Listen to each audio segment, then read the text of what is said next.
L'écoute Sirot Relakiyut tête, première sira sur Ekev. La paracha commence avec les mots Ve'aya Ekev Tishmeun, ce sera si vous écoutez les mitzvot, et le mot si Ekev ici, c'est pas le mot habituel, c'est un mot qui veut dire talon. Et pourquoi on utilisait ce mot-là dans ce contexte? C'est pour nous dire, même quand vous allez accomplir même les mitzvot qui sont négligés par tout le monde, que chacun foule avec son talon, alors à ce moment-là, vous aurez les bénédictions. Et cette expression de talon, on la retrouve dans les paroles de David dans les Teilim. Il dit je suis entouré des fautes du talon. Les fautes c'est-à-dire que les mitzvot que j'aurais piétinées avec mon talon, elles me menacent maintenant. Ça veut dire quoi? David, il aurait peut-être pas accompli ces mitzvot-là, c'est étonnant. Surtout qu'il y a un autre passage dans Teilim où David dit ces mitzvot-là, je les ai accomplis de manière certaine. Donc ça veut dire quoi? Ici, en vérité, le rabbi explique, on n'est pas en train de parler de quelqu'un qui rejette complètement ces mitzvot-là auxquels les gens ne font pas forcément attention. On parle de quelqu'un, il dit qu'il va les faire, il sait qu'il faut les faire, seulement il dit, d'abord on fait les choses importantes, d'abord on fait les mitzvot les plus importantes, et après seulement on verra les détails. D'abord je fais les mitzvot de la Torah, après les mitzvot des sages, après les coutumes, les embellissements, les choses de Chassidut seulement à la fin.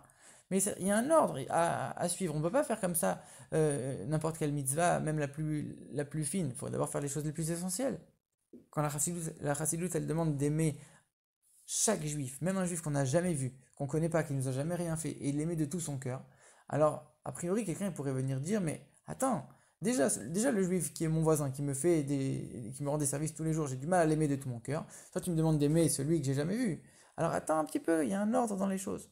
Toi, tu me demandes d'étudier tous les jours le Chumash avec le Rashi, les Télim du jour, le Tanya du jour, comme le rabbi précédent il a institué. Mais attends, déjà que je fasse la prière, je fais pas la prière en entier. Déjà, je vais faire la prière en entier, et après, on verra pour le Ritat. D'abord, on fait ce qui est écrit dans le Shulchan Aruch, les choses les plus importantes, et après seulement on va voir les détails, des détails, des détails. Mais pourquoi tout faire d'un coup? C'est comme si quelqu'un il sort dehors, sans chaussures, sans chemise, mais il a une cravate autour du cou. On ne peut pas faire les choses les plus fines avant d'avoir fait les choses les plus essentielles. C'est pas l'ordre logique.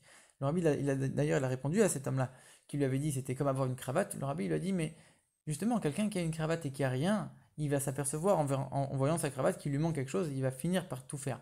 Mais ça, c'est pas ce que le rabbi dit ici, c'est pas mentionné dans cette sira.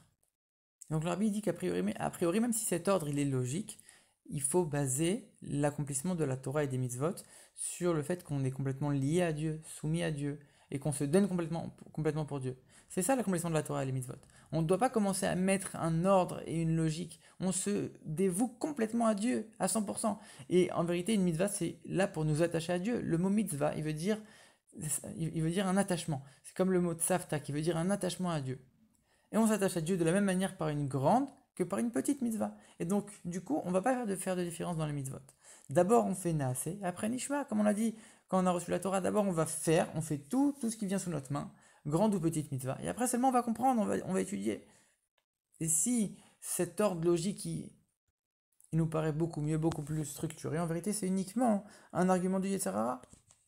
Mais il faut baser l'accomplissement de la Torah sur le dévouement à 100% à Dieu et sans faire de différence dans les mitzvot. Le rabbi il donne l'exemple du rabbi Rachab qui avait engagé un enseignant pour les enfants et donc du coup pour son fils aussi, le rabbi précédent. Et quand il a appris que cet enseignant voulait sauter les passages de la Torah qui sont des passages miraculeux, il l'a complètement renvoyé. En vérité, il faut justement, et encore plus dans l'éducation des enfants, accentuer le côté surnaturel, le côté illimité, le côté miraculeux de la Torah. La Torah, il ne faut pas le faire avec un intellect froid et logique. La Torah, c'est au-dessus de toute la logique, c'est au-dessus de tout. Maintenant, on comprend les paroles de David Ameller. Il dit pas, je ne les ai pas accomplis, ces mitzvot-là, qui étaient moins importantes.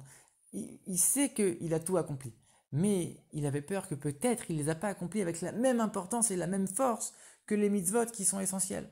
Comme pour dire, finalement, il faut les accomplir les deux, les grandes mitzvot, les petites mitzvot, importantes, pas importantes. Il faut toutes les accomplir de la même manière, uniquement parce que Dieu nous a demandé qu'on veut se lier à lui de manière infinie. Et si nous, on se comporte avec Dieu de manière infinie, lui aussi se comportera avec nous de manière infinie. Et comme on le voit dans cette paracha où il nous dit, si tu vas accomplir ces mitzvot-là, tu auras toutes les bénédictions qui sont mentionnées au début de la paracha.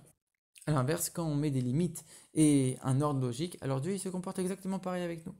Donc quand on va mériter toutes ces bénédictions qui sont au début de la paracha, qui sont complètement illimitées, on va arriver au stade où il dit qu'on va tout, on va tout mériter, mais sur la terre que Dieu a promis à nos ancêtres, c'est-à-dire qu'on va retourner en Eretz Israël avec la venue de Mashiach.